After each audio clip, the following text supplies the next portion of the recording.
Welcome back to Built on Us. In this episode, we are going to be talking about intimacy, love, and how we keep the spark in our lives. We have some very specific questions that we want to answer because these are things that people have asked me over time or that a few friends sent me that they wanted to know specifically.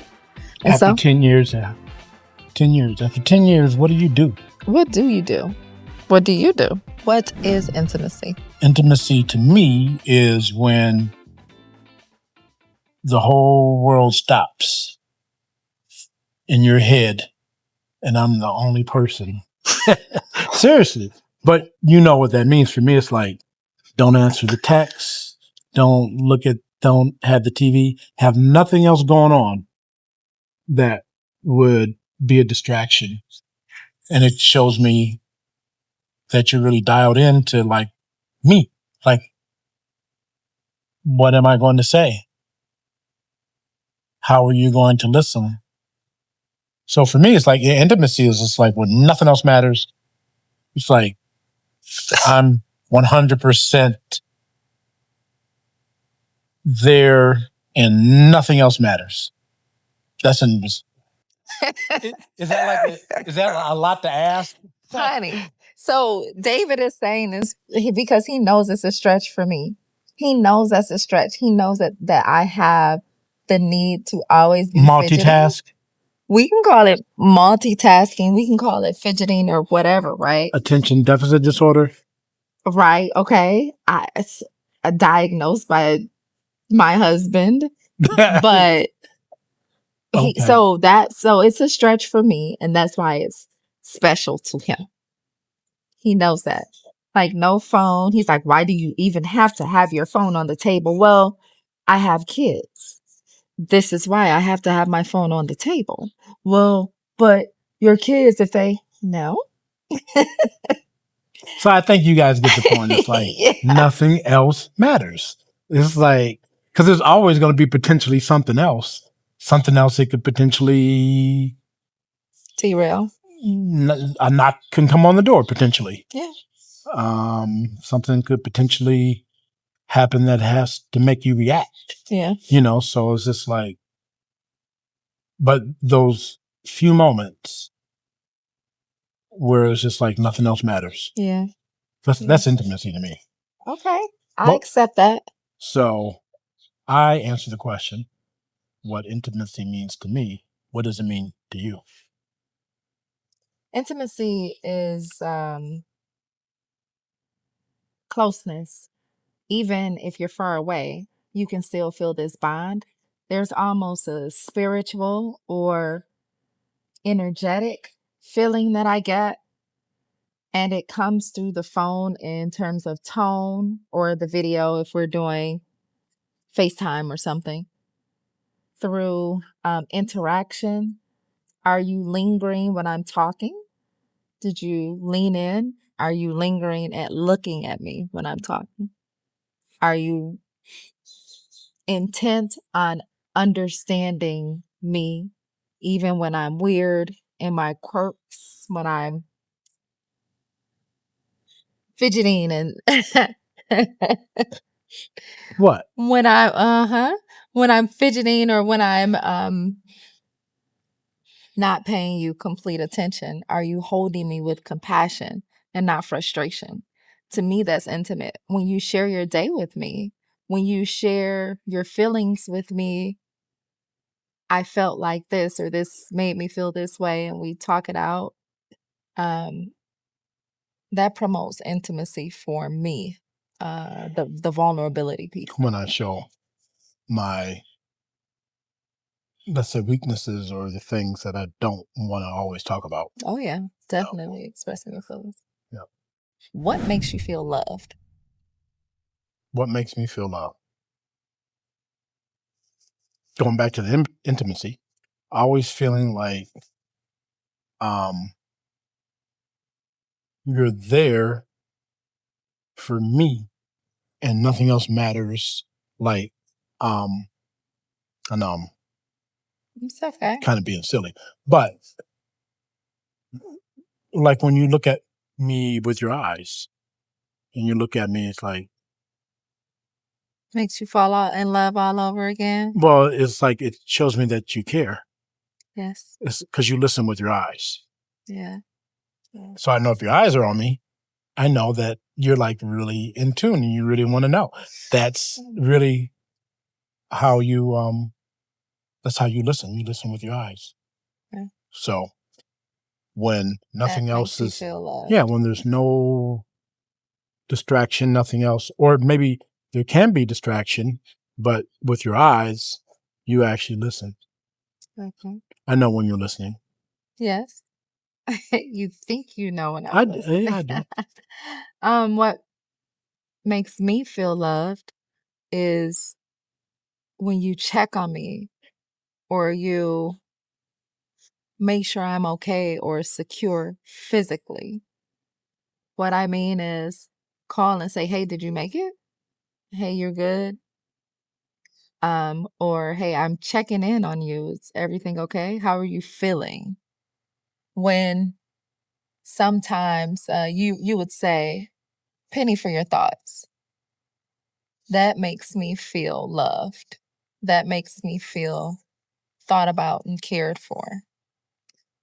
So, yeah, that's it. That's all I got for you. Okay. What small gestures or routines help maintain intimacy in your relationship? Well, for me, you know what I like? What do you like? I like the leather.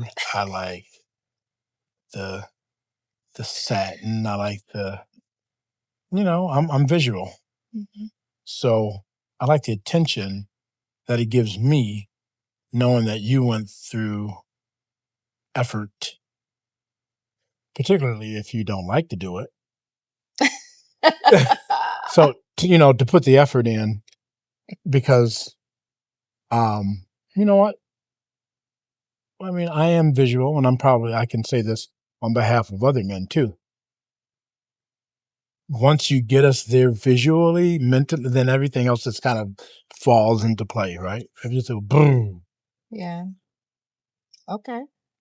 Lots of jokes come to mind, but I want to not. I want to keep it uh I don't know, smooth, I guess.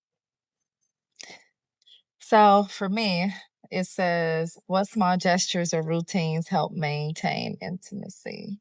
Small gestures would be when you bring me food. When you least expect it. Yeah, but also I can expect it. Just But most of the time, it's like, oh yeah, or it's like I was just thinking how thirsty I was. I know that sounds kind of cliche. It's like, oh, you were reading my thoughts. you But do sometimes. but quite often, I do surprise you though. Yeah. When you bring me tea, hot water with lemon, glass of water, whatever it does. Also not just food, but when I feel secure, like everything is taken care of and I don't have to worry about anything. For instance, when we have get togethers and I know that I'm not in this alone, that I have a partner that's going to help me halfway entertain. Hmm. And when they leave as well, that makes me feel good. That makes me get warm and fuzzy. Okay. Yeah. And certain things you say to let me know. I think I'm an attractive lady, but there's something about knowing that being reinforced by your loved one that you're the one that I choose to be with. And so hearing these words, um, that you look good today, or for you, sometimes it is that a new dress? Or something like that, and but yeah, that makes me feel more intimate. You get a new dress every week. Anyway, I'm just kidding. You get a new something every week, but I don't know yes. about that. No, you don't. Well, sometimes you put Oh. it up and you forget that you had it. And I'd be like, How do you navigate periods when one or both of you don't feel particularly in the mood? Oh, I try to get myself in the in the mood. I mean, I don't know. Well, for me, it's like you gotta have a schedule. Oh yeah. Okay. So if you Fine. schedule, That yeah. it's like Then you are mentally already getting prepared to you get in are the mood. So working yeah, we towards that hour. Yeah. That but evening, the moment. maybe about like the rollover. Like when they touch you and you're like, "Oh my God, my head is hurting," or "I'm so tired." Well, how do you get yourself in the mood when you're not in the Oh. mood then? Well, a couple shots always help. You gotta Then get drunk. Is that what you're saying? well, What? no. So, but we very rarely have those moments, Yeah. honestly. So, um, How have you done it before though? Like think well, about I guess kind of ironically, sometimes it might be me feeling that way. And it's like you might be in the mood, and then it's like, why oh, is that I want to, ironic? I want to go to bed, or I'm sleepy because I go to bed early, Oh, okay. and then you stay up later or whatever. But I'm just saying, um, I just really realized, though, I mean, when you do have that one night, those moments, it does help. But The one night. I What? said, I said, I said the night, Oh, not okay. one night, but you should have like a special night, Hmm. where you know that you've got to bring your A game, Okay. you know, All right. you know. That's it. So that's what I meant by the one night. Okay. What role does communication play in keeping the spark alive? And how do you ensure that you're both heard? Communication to me is more about listening Okay. and stopping to really make sure that you understood what your partner is saying.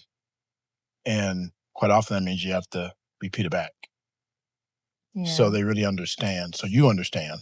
It's like, I understand. Okay, but let me make sure. Yeah. Reflecting that. Hmm. And then also not anticipate a response. I don't want you to anticipate, like, if I am talking to you, I don't want you to be thinking about what you're going to say. I want you to listen. So I like, so vice versa. We struggled with that for years, I would say, because David's way of communicating and my way of communicating are different. And when I communicate, I need it to be a dialogue so that I know that you heard me and that you understood me and we're talking back and forth. This is when we had this issue. And David, he's like, if you're interrupting me, then how am I going to finish my thought? If you're interrupting, how? And I'm like, I'm interrupting because I forgot what you said 3 minutes ago. So if you want me to hold on to this, you better let me say something. And we had to 3 minutes is a stretch. okay, fine. Okay. But we had to figure out who 30 seconds. no, it was long it was longer than No, 30 no. seconds. Dude, you will be in there talking and I'll be like, "Ooh, I need a bio break." Yeah, right. And Yeah. then and then and then my body language would change and he's like, "What's wrong with the body language? What's I know you're not listening because of your body language." I'm like, dude, no, I need to go to can I get a bathroom? Okay. Ha ha. Hee hee ha. But yeah, and me, I want the back and forth dialogue. So the question was, what role does communication play in keeping the spark alive? In my opinion, everything, because that's actually when I feel intimacy. When David is expressing himself or telling me something that may have happened, how he feels, and I'm there. Most of And the time, it's like when something, this kind of sounds kind of funny, but, or interesting, but it's like when I'm uncomfortable telling you something is what you like to hear. precisely.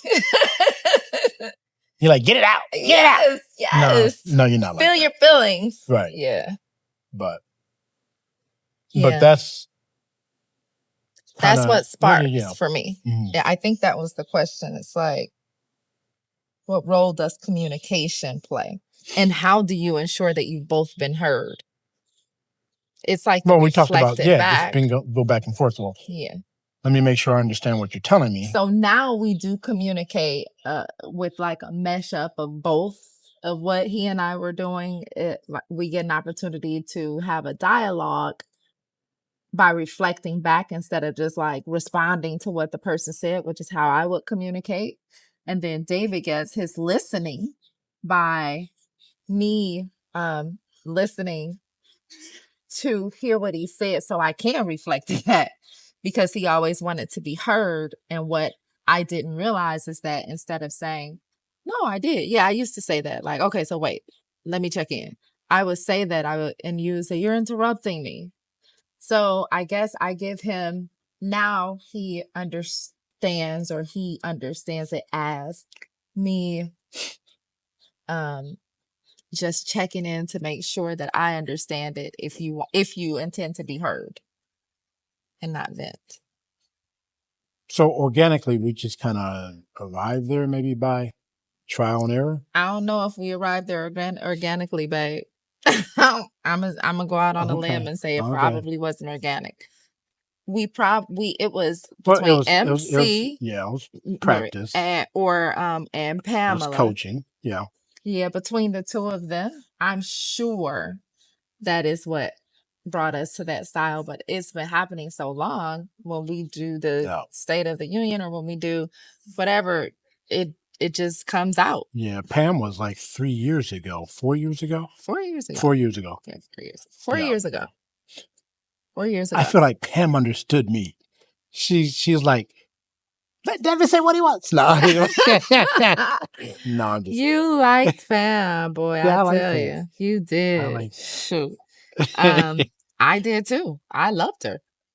I was like, yeah, she's all right with me, because she allowed both of us, she would say to us what we weren't hearing from each other. I'm sure because of the couples that she had already coached, or, have been her clients. She would say to us like, okay, here's what I hear Shalece saying. Is that right? Okay, David, here's what I hear.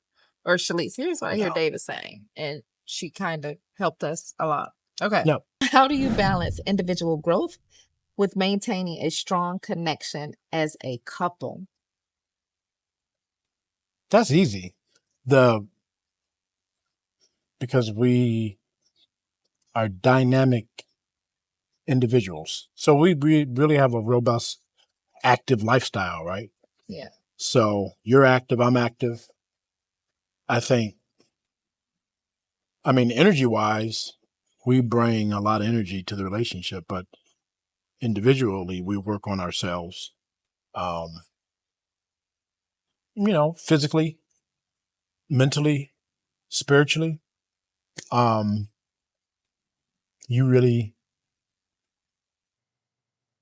This is attractive, but when you take care of yourself, like what you eat, you have all these mood swings, right? But you do, man. You eat because like I'll have this, I'll have that. But then when you focus in, you're like, and you really are conscientious about what you eat.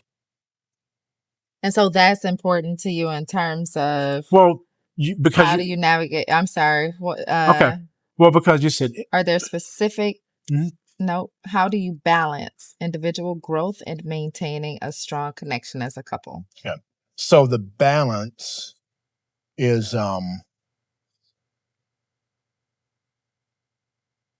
think you have to be balanced individually first before you bring yourself to someone else.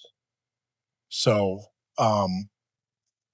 we spend that time, whether it be, reading a book, focusing on what we're eating, focusing on what we're putting into our brain, our mind. Um, so the balance part is, we go pretty hard when we are together too, though. So I think we don't burn ourselves out individually, and we don't burn ourselves out when we're together.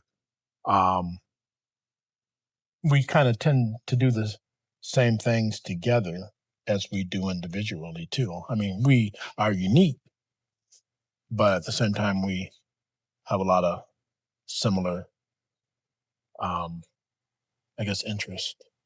Okay. Let's see. What's your response? How do I balance individual growth with maintaining a strong connection as a couple? One of the things that's super important is not to push you to do the things that I do. Being that we are dynamic, we do many of the same things individually, but we also do a lot of things different individually. And not pushing or pressuring you into my individual activities, that I believe is one thing that keeps us strong, because I appreciate David for who he is and what he brings to the couple. And so, me not pressuring him, causing stress to him to do something that I'm doing, something that I'm interested in, or something that I might think he should do or that he would benefit from. And vice versa. Yeah. I think I used to try to do that. What's that? Let's go out for a 5-mile run. Let's go out. And you used to, remember, you actually, not 5 miles, but you would go out and do one or We've two. done 5 miles once or twice when we ran down to the birthday cake, all the way down to the Yeah, birthday. we did. A couple times on Saturdays when people didn't have to work. So, but now the compromise is go out for a walk. Go out for a walk. Which I really enjoy. Individually, because we spend so much time apart. We have separate friendships or friendship groups that we maintain. We also have, let's see, but the question is with maintaining a strong connection as a couple, individually. So and balance. How do you balance individual growth and maintain our coupleship? So I think we just spouse that. I don't expect him to grow like me or in the way that I grow. And so balancing, that's the best that I can. Maybe we'll keep the question, maybe we won't. Well, I think to sum it up is like, you have to have your individual interest to be able to appreciate the unique qualities that we both bring to our relationship. Because I do things that you wouldn't do, and vice versa. You had me do things I don't never do. Anyway. Like what? I can't say, but anyway, no, I'm just no, but okay, let's just let me, like, one example would be like axe throwing. No. But that's one example. Another example would be going to different restaurants, trying different things to eat. And Fouling. That's what it is. That's what I meant. Not axe throwing. We did go there. Oh. We did. I beat you, didn't I? I don't know that. I always no, you're win. right. No, but that's what it was. I beat you. I had a technique and everything. I thought it was foaling. Oh, it might be foaling. Okay. Like bowling, but foaling. Yeah. Foaling. Tomato, tomato. Okay.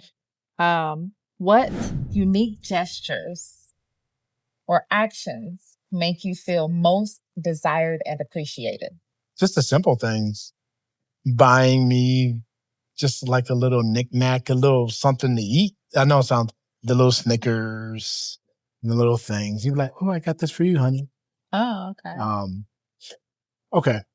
But actually Honestly, cooking, because you don't cook. You don't cook Mm, regularly, right? absolutely So not. when you do cook, there's intention behind every little morsel every little bite. No, seriously. But there's intention. It's healthy. It's good. If you cook something, it's going to be like it's going to be nutritional, right? I don't know why this is so fun, but Yeah, why is that? if you order something, it's going to be junk. So like, like Lord. it's like pizza's coming. Like, who the hell is that knocking at 11:30 at night? Oh, I ordered a pizza. I was like, what the fuck? It's like, really? It's 11:30. I thought we were going to bed. No. Hey, can you go get the door? So no. So when you're cooking, it really is like that's intention, man. It is. Because you don't like cooking at all. You know what? Period. I like cooking. I said, honey, you want to make these patacones. I went to a grocery store and I got the plantains. And he's like, can you make the patacon? No, I said, babe, you wanted it. You want to make the patacones? Go ahead. Because as we know, I don't cook.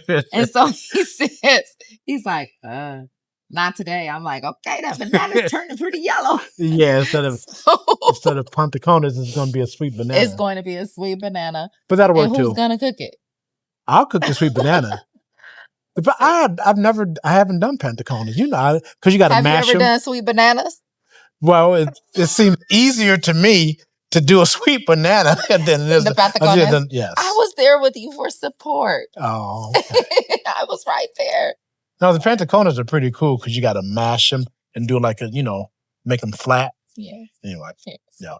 So, cooking is the gesture that you like. Cooking is a big deal, man. It is a big deal for me. Especially when it's nutritional. Seriously, though. Yeah. You won't cook any garbage. No. I mean, you order garbage, but you won't cook it. For my family, when we have like get-togethers, I might cook garbage, like macaroni and sweet potato, the candied yams, and all the things that. That's few and far between, though. It is. It is. Yeah. But I won't regularly cook it. You are correct. So the first question is, what is a moment in your relationship that made you feel truly connected in love?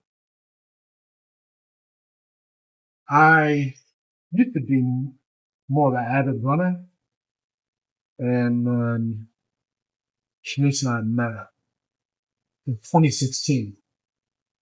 I did this half marathon, and it wasn't in the city of Detroit. It's actually in Ann Arbor, which is about 45-minute ride, right?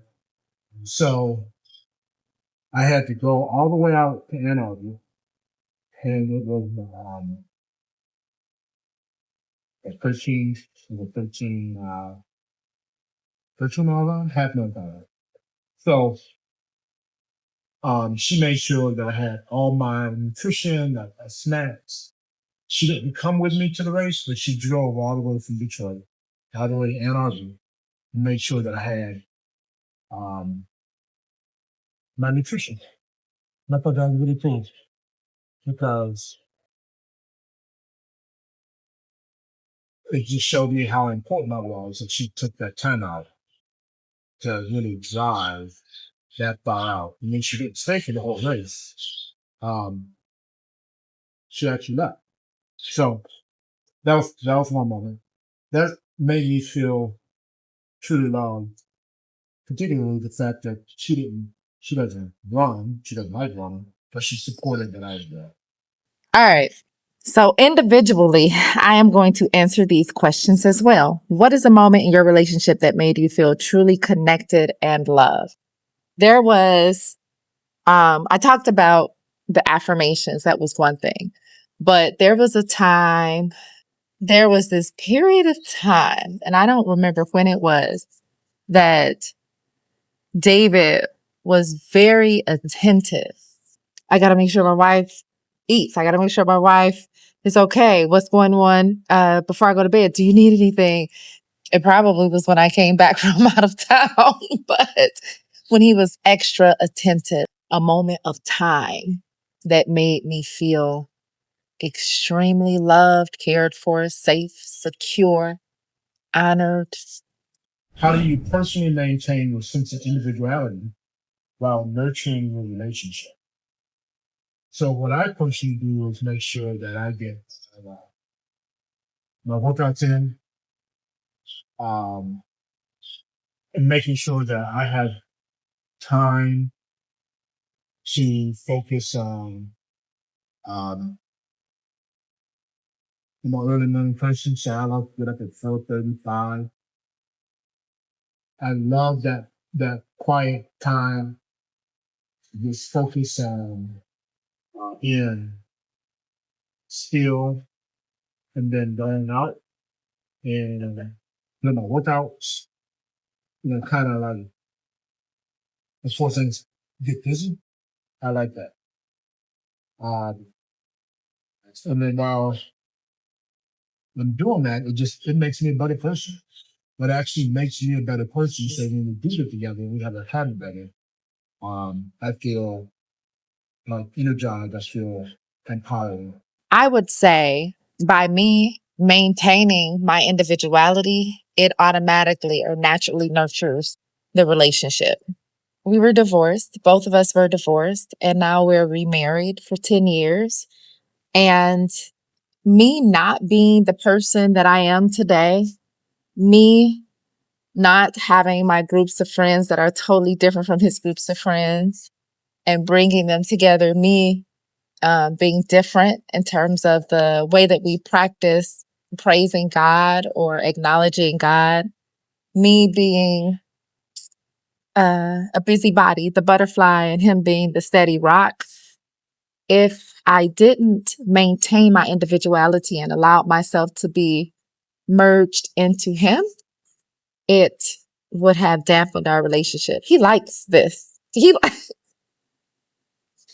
likes all the variation of who I am and how I react and how I am very expressive and easy to communicate with and very caring. He loves that kind of thing. It's a little different from how he shows up, but he loves when I'm just naturally that way. If I wasn't an individual and did the things to nurture my individuality, like hang out with my friends and go to different quirky places and find a tribe in Bali, our relationship wouldn't work. It just wouldn't work. David's just not that kind of person.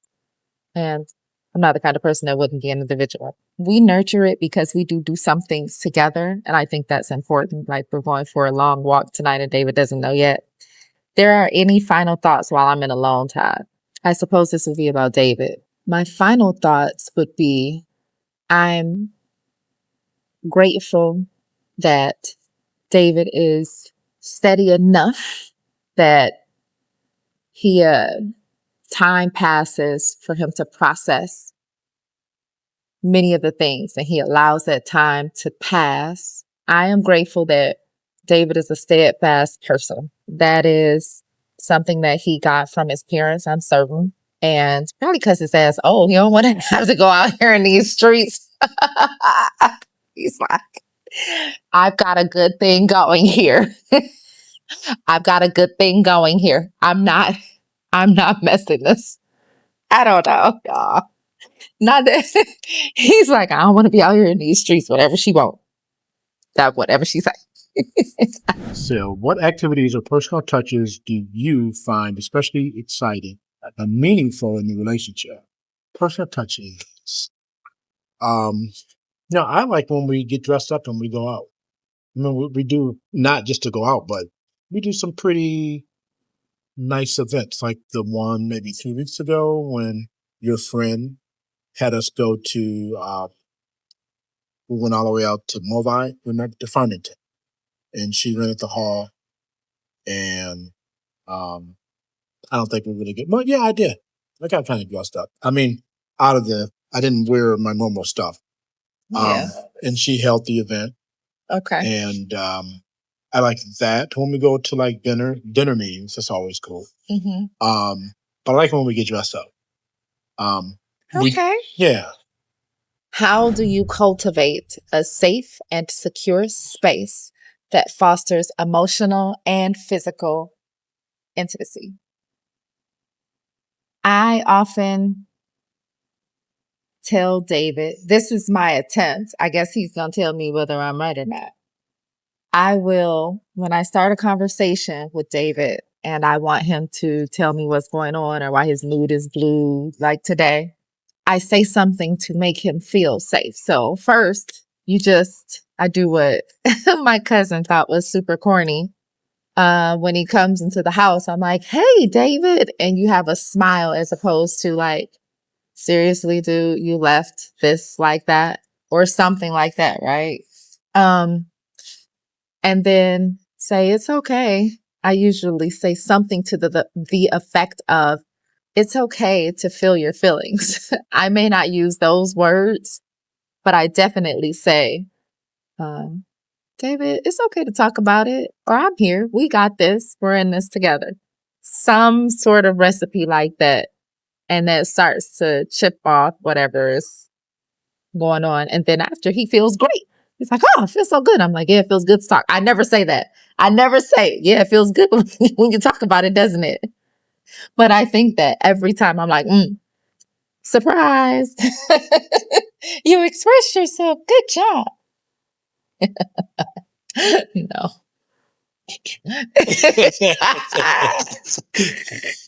You're right. Okay. All right. That's like making fun of me. Like, No. oh yeah, see, like, see, you did this again. It's like, remember how this makes you feel? Okay, I'll do next it. one. Do you want to do this? How do you keep your romance alive even during busy or stressful times? How do you keep your romance alive, especially when there's long distance, right?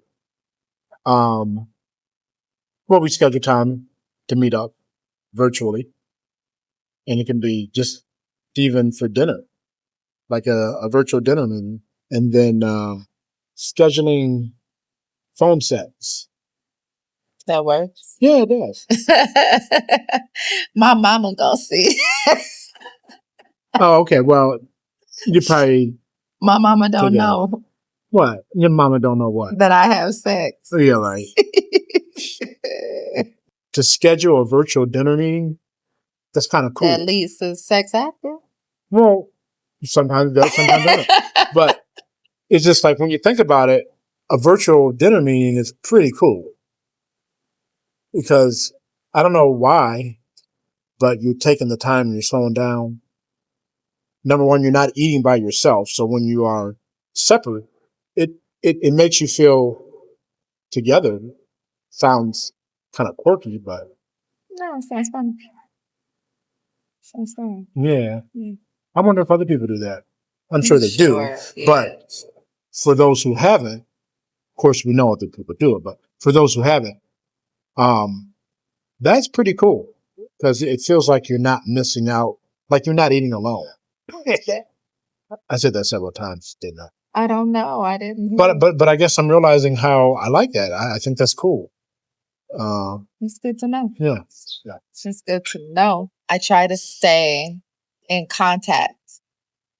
I can when I get out of town, I can that's the only thing that exists. Everything else, it pauses. Which is in town, shit like that. But seriously, it's like you'll be like, you go when you go. It's like you're still like there in the same, and you did nothing else.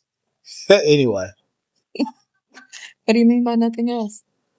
nothing. I'm working. I don't mean nothing about it. If I were on the corner banging the pipes or something. I was wondering where you're going with that. If I was on the corner like plumbing or laying concrete, you wouldn't say that's all you're doing. Why? Because it's like hard probably.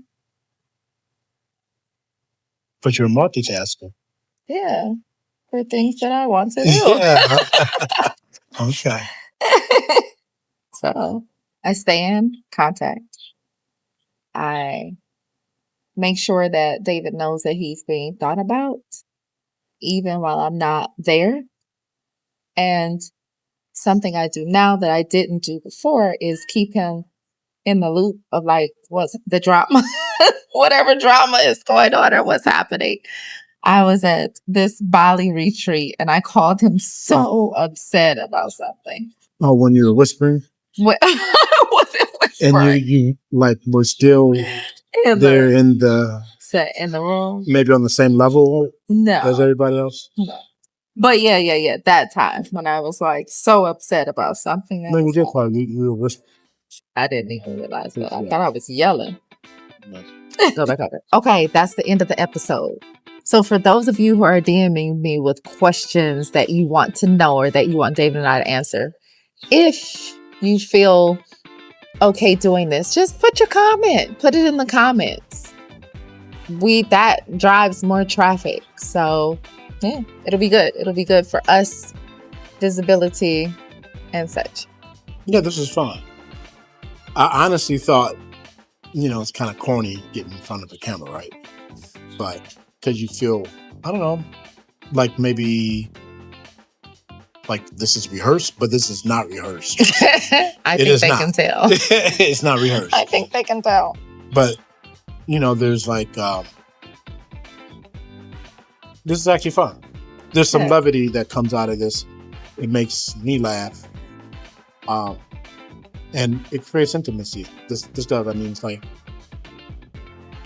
it's a good experience. I like it. Yeah. So that's it. That's all I want to say.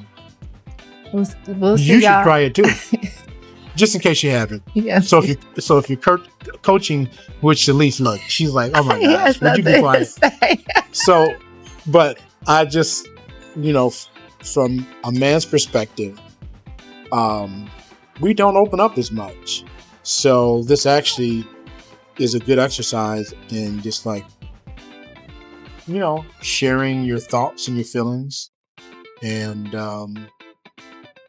it kind of, I think this is really going to be beneficial for us. And I hope it's beneficial for everybody else in the audience. Wow. Beneficial.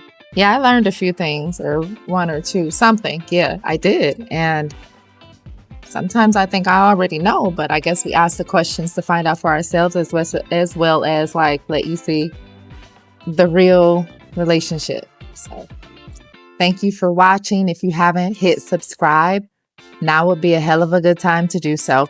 Yes, go ahead. You might think that you're subscribed to the Alliance CEO, but you're probably not.